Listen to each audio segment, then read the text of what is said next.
Hi everyone, it's Ren here, and as you can see, the environment is different than it typically is.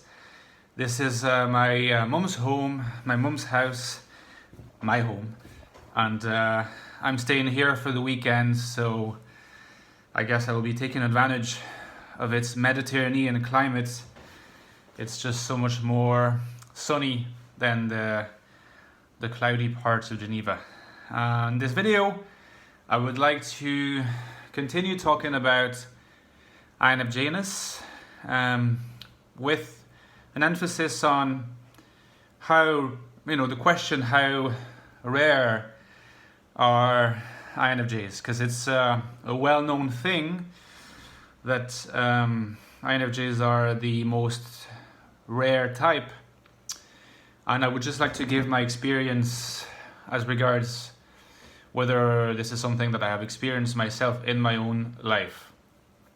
Because I guess, anyone who is INFJ, say, is probably going to have in their constellation of, different variables that make how they relate to being INFJ, they will have the question of how rare they feel that they are, how misunderstood they are, how difficult it is to relate to other people who are INFJs. Because if you think about it, if the INFJ type is the rarest type, or a particularly rare type, well, it means that essentially it means that our life, I'm going to say our life now, not their life, because people get confused as to what my type would be.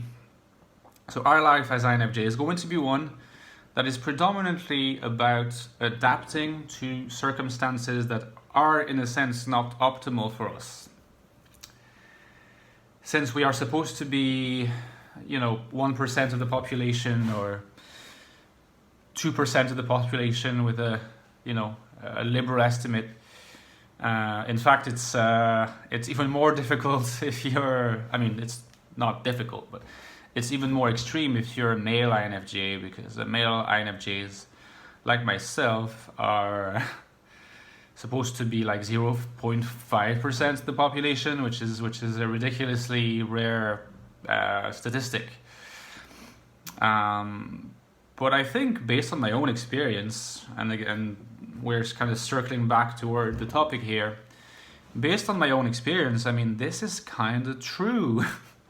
Like, I do not know I know one male INFJ. I know one male INFJ in real life, and that's the only male INFJ I've ever met in real life.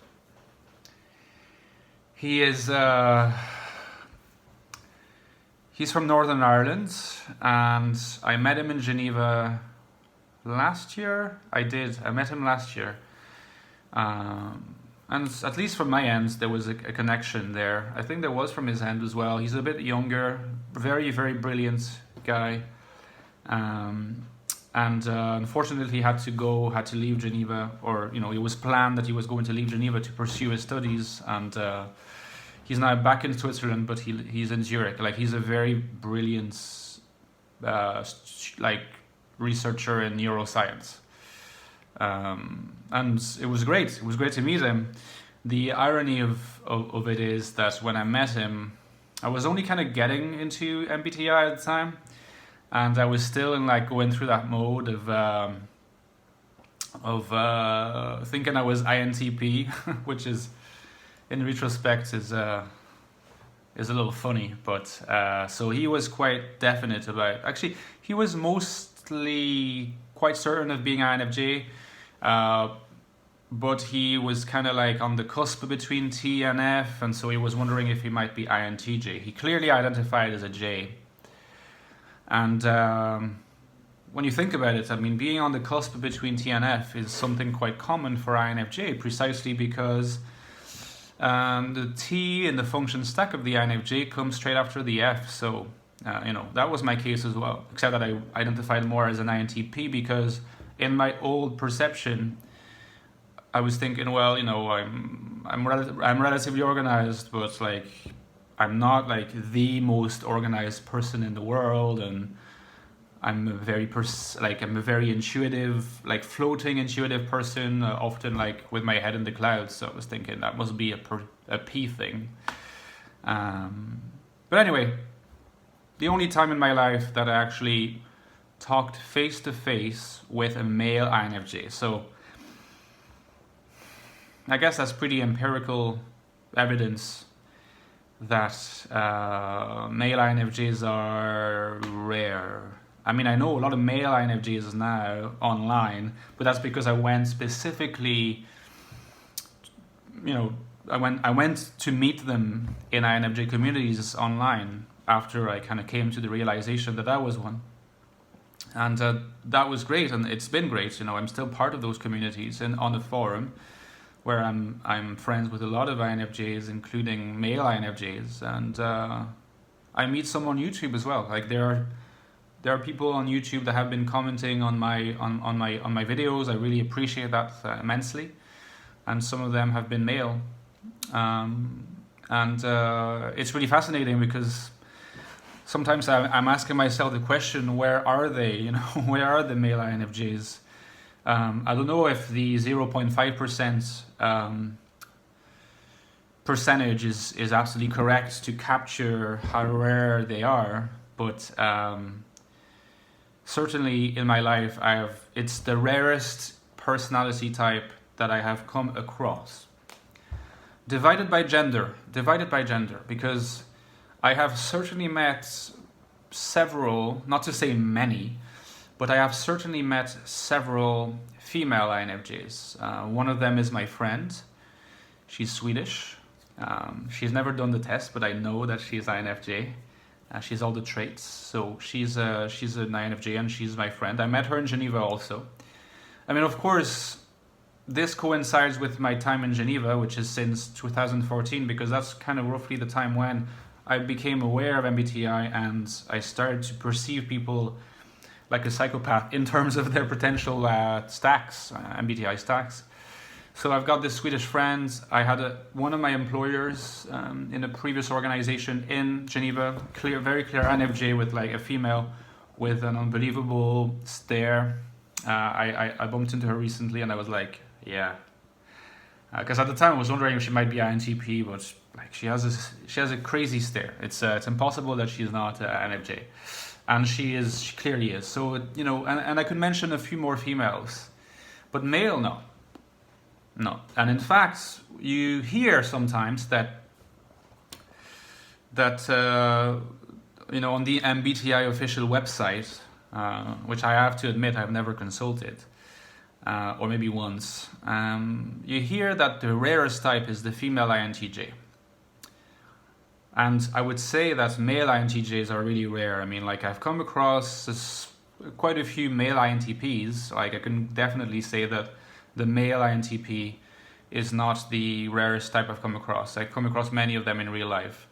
But the male INTJ, the female INTJ, and the female INTP, super rare as far as I'm concerned. Like I've met one female INTP, I think, or two. No, maybe two. I think my doctoral supervisor, I think, is a female INTP. Was a female INTP. I'm no longer a doctoral student, but I think she was an INTP. Although I'm still not quite certain whether she's INTP or INTJ actually, because with females it can be quite tough. For some reason, I find it harder sometimes to figure that out because they tend to have a better developed F, oftentimes, I find. So I think she's a female INTP, so that would be like two. Male INTJs, a few of them, really not many. Female INTJ is like, I think one, and that's it. So I've met one female INTJ and one male INFJ. So compared to like the vast constellation of sensors of most different types that I've met, compared to even ENTJs, ENFJs, ENFPs, of course, a few more than that. I've got lots of male and female ENFP friends. ENTP is also a little bit less common, but I know, and I'm talking about real life here. I know both genders, quite a few INFPs as well. So it's really like female INTPs, female INTJs, and male INFJs that I find are, as far as I'm concerned, the most unusual. Female INFJs too. I mean, I know a few more in real life, but that could be connected to the kind of domain that I work in, and the domain that I work in, at least for now, because I might consider a change of career. The domain that I work in is the domain of international development, human rights. It's a domain of where you have a lot of feelers and introverted feelers that work there, sensor and intuitive. So maybe it is slightly more biased towards meeting INFJ females there and males, although I have never met any males. So keeping that in mind, I would say that those are the most rare types. In my estimates, the male INFJ is particularly rare, and sometimes that's a bit sad, because I would love to have a male INFJ to relate to on a sort of personal basis outside of the virtual realm, although I value the virtual friendships too, but it would be nice to have one. It's just very, very difficult to meet any, even in a place where I do meet INFJs, which is quite spectacular, because where I'm from in France, I don't think I've ever met any. Which asks the question, what is the connection between different countries, cultures, and the likelihood of being of a certain type, which is a video that I might make in the future. But I just felt inspired to make a little video on just rarity of type as evidenced and experienced by myself in my own life. Of course, assuming that my perception is correct and my understanding is correct. But so again, it's a very personal experience, but I thought it might be useful to share my own. And the INFJs that happen to be watching this channel and this video, I mean, I would be very, very curious to hear your own experience, about your own experience and perspective. And not only the INFJs, by the way. I just know that the majority of people will be INFJs, but just anyone, if they could share their experience, real life experience, that would be great. Could start a conversation. All right, see you guys. Have a great day.